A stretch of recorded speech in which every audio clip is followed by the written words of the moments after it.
Vraiment heureux de donner la parole maintenant à notre ami Aliou Sylla, donc secrétaire général de la Société de lutte contre le sida. Je ne sais pas, Aliou, s'il faut vraiment te présenter, militant de la première heure, tant de combats menés ensemble, avec la force et la conviction qui ont toujours été la tienne. Nous n'oublierons pas combien nous avons crié fort ensemble, démédicalisons, pour qu'on aille vers cet empowerment qui ne s'appelait pas encore comme ça, mais qu'on appellera comme ça pour l'instant, et qu'on a chanté et dansé la PrEP pour tous à Bordeaux. Alors maintenant, on t'écoute, c'est à toi. Merci Aliou. Merci Gilles.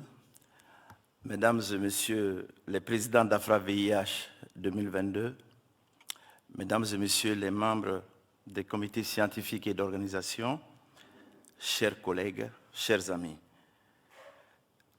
La Société africaine anti-sida, responsable des conférences internationales sur le sida et les infections sexuellement transmissibles en Afrique, ICASA, est très honorée par cette invitation à AFRA-VIH 2022. Elle exprime ses vifs remerciements au professeur Christine Katlama, présidente d'AFRA-VIH, et félicite les comités scientifiques pour la qualité des travaux présentés. Chers amis, le hasard fait bien les choses, car la Société africaine anti-sida dont nous sommes honorés de représenter est une société savante qui a été créée à Marseille en 1989, lors du 4e symposium sur le sida et les cancers. Permettez-moi de citer quelques pères fondateurs qui étaient des scientifiques de renom, dont le professeur Ben Silman du Maroc, le professeur Kaptué du Cameroun, le professeur Suleiman Boub du Sénégal et le professeur Femi Soyanka du Nigeria, pour ne citer que cela. N'oublions pas que pour la naissance de ce bébé panafricain, le docteur Peter Piot en fut la cheville ouvrière. Aujourd'hui, c'est un plaisir et un honneur pour moi, en tant que secrétaire général de la SA, de rappeler que dans l'histoire de la riposte africaine contre le VIH, la Société africaine anti-sida fut créée il y a 33 ans, ici, à Marseille, l'une des plus belles villes de la France, par son hospitalité, sa chaleur et sa diversité culturelle. Michel Bruno, vraiment, je comprends votre enthousiasme humain. Merci. Au nom de mes collègues du conseil d'administration élus à Accra le 23 mars 2022, je voudrais vous exprimer la volonté de la Société africaine anti-sida à développer davantage les collaborations nord-sud, sud-sud, sud-nord, dans les domaines de l'infection à VIH, des hépatites virales, des infections sexuellement transmissibles, du paludisme et des maladies émergentes. Nous espérons renforcer cette collaboration dans les secteurs de la recherche, du transfert des technologies, du partenariat privilégié, du renforcement des capacités de la société civile et des personnels soignants. Quand je dis personnel soignant, c'est les prestataires de santé et les acteurs communautaires de la santé. À cet effet, la Société africaine anti-sida est très intéressée d'établir des liens de collaboration étroits avec AFRAVI dans les différents domaines et secteurs sus-mentionnés. Nous ne pouvons ne pas mentionner le plaidoyer pour la prise de conscience du leadership mondial et particulièrement africain de nos gouvernements et parlementaires que la lutte contre le VIH et le sida est loin d'être gagnée.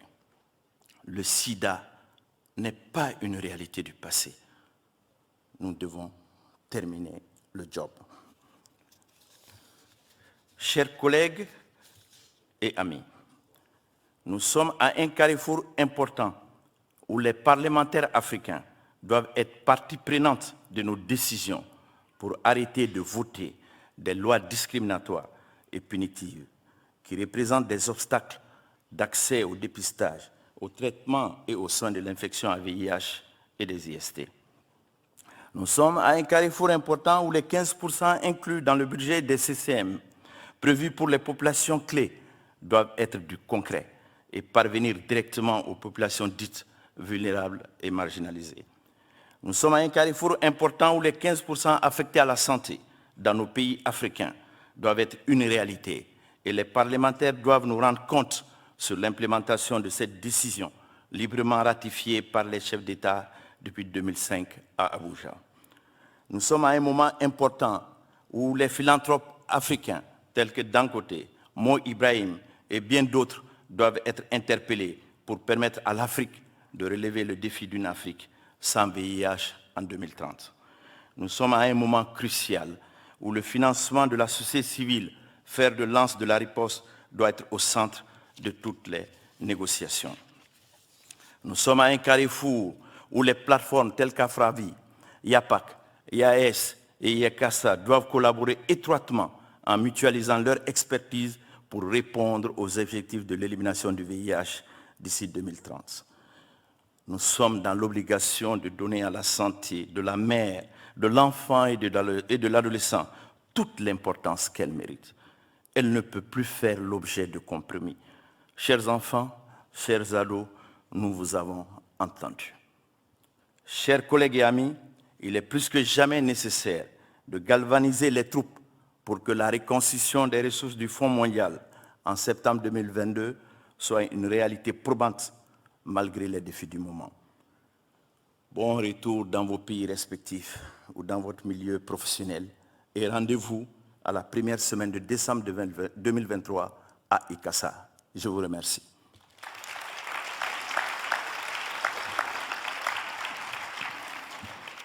Merci beaucoup, Aliou. Je suis convaincu que ton appel sera entendu et que la volonté de continuer tous ensemble, elle est vraiment partagée et on sait que c'est aujourd'hui comme ça que nous serons particulièrement efficaces. Merci, Aliou.